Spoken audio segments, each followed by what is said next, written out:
म्हजे आवडीचे सुकणे।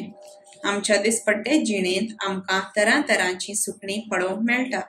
देवान ह्या सुकण्याक वेगवेगळे रंग, आकार, आवाज दिल्यात।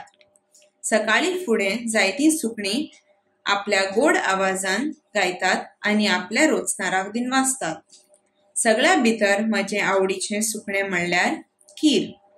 कीर रंगीत आनी ताची चोंच तांबडी-गुच। ताचे आंग खूब सोबीत विलोदा भाशेन।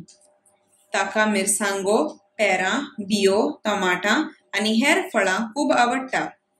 कोकट्टू आनी मकाव सारकेल्ले व्हडले 80 वर्सां जियेतात जाल्यार ल्हान कीर सुमार 15 वर्सां जियेतात। खरें म्हणल्यार कीर सामकेच बुदवंत आसतात। मनशाच्या उलोवपाचें अनुकरण करपाची तांक ताका आसता, हाका लागून जायते जाणां तांकां घरांत दवरतात।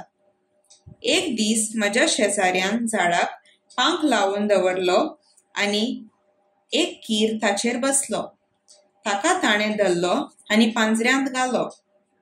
म्हाका ताचे सुरसुरे दिसले आनी हांवें ताका सोडलो।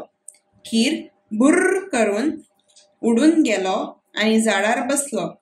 ह्या स्वतंत्र कीर पळोवन म्हाका खूब खोशी भोगली।